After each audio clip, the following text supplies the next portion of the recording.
میں نے کہا کہ چھٹے امام پر جب بھی میں ہر سال گفتگو کرتا ہوں یہ سمجھ لیجیے کہ اس سال چھٹے امام پر گفتگو کرتے ہوئے کوئی میرا 14واں سال ہے. 14 تقریریں اور پچھلے سال بھی 2 تقریریں ہوئی, اب یہ 2 تقریریں, تو گویا 16 تقریریں ہو چکی ہیں, 16 یا 17 تقریریں اور ساری ریکارڈ پر محفوظ ہیں. تو میں ہمیشہ کچھ فکری بات آپ کے حوالے کرتا ہوں, بلکہ آپ سے سیکھنے کے لیے بیٹھا ہوا ہوں. تو آپ جو جانے سارے امام محمد باقر علیہ السلام اور اس کے بعد میرے چھٹے امام نے اس کو آگے بڑھایا. کہیں کسی یونیورسٹی میں جاؤ, یونیورسٹی میں بھی پڑھا ہوں اور جتنے لوگ یہاں بیٹھے پڑھے ہوئے, تو کہیں کسی یونیورسٹی میں جائیے, مختلف شعبے ہیں, مختلف ڈپارٹمنٹ سے مختلف فیکلٹیز ہیں, ہر ڈپارٹمنٹ میں پھر مختلف شعبے ہیں اور اس کے ہر شعبے کے ساتھ ساتھ ایک استاد موجود ہے.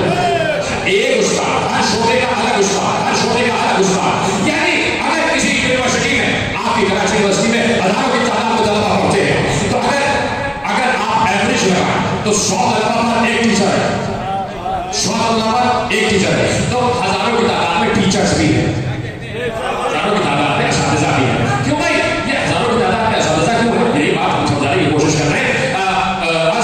امت مسلمہ کو کیوں بھائی یہ ہزاروں کی تعداد میں اساتذہ کیوں ہے؟ استاد تو کہتے ہیں اس کو جو جانتا ہو, جو عالم ہو, تو ایک ہی استاد سب کو کیوں نہیں پڑھاتا؟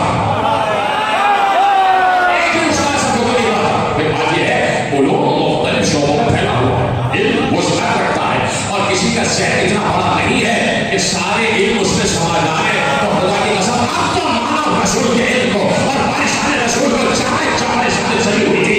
10,000 طلبا ایک وقت میں بیٹھے ہوئے تھے اور ہر طالب علم الگ شعبے پر علم حاصل کر رہا تھا. ان سب کا ایک استاد تھا,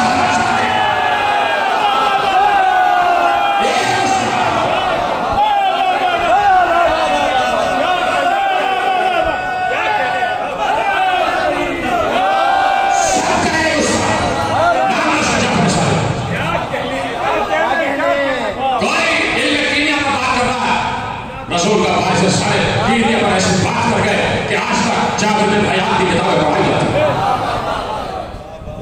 جغرافیہ, علم الابدان, علم الاخلاق, ستارہ شناسی, سیارہ شناسی, زمین کا علم, زمین کی تہوں کا علم, مخلوقات کا علم, مخلوقات کی غذا کا علم.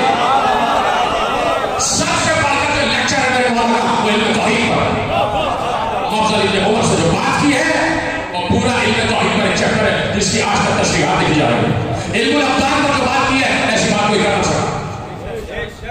آپ نے بے شک کہا, خدا کا شکر ہے کہ آپ نے بے شک کہا. علم الابدان, علم ستارہ, سورج کیا ہے, چاند کیا ہے, سیارے کیا ہے, ثوابت کیا ہے, ستارے کیا ہے, جن کیا ہے, انس کیا ہے, انسانوں کے اندر کا پورا سسٹم کیا ہے, اس کے آپ ایڈاٹومی کہتے ہیں, ایسٹرونومی کیا ہے, ایڈاٹومی کیا ہے. یہ تمام علوم پر ایسے بات کی ہے کہ اب مجھے ضرورت پڑ رہی ہے کہ میں ابن ابی الحدید المعتزلی کا جملہ دہرا دوں کہ جیسے ہی اس نے علی کا وہ خطبہ توحید پڑھا جس میں علی نے خلقت زمین اور آسمان پر بات کی تھی. اتنا مشہور جملہ ہے جس کو یاد آ کے وہ ہاتھ اٹھا دے کہ ابن ابی الحدید المعتزلی نے کہا کہ علی خلقت زمین اور آسمان پر ایسے بات کر رہے تھے کہ تو وہی بات کہہ سکتا ہے جس نے یا تو بنایا یا بنتے ہوئے دیکھا.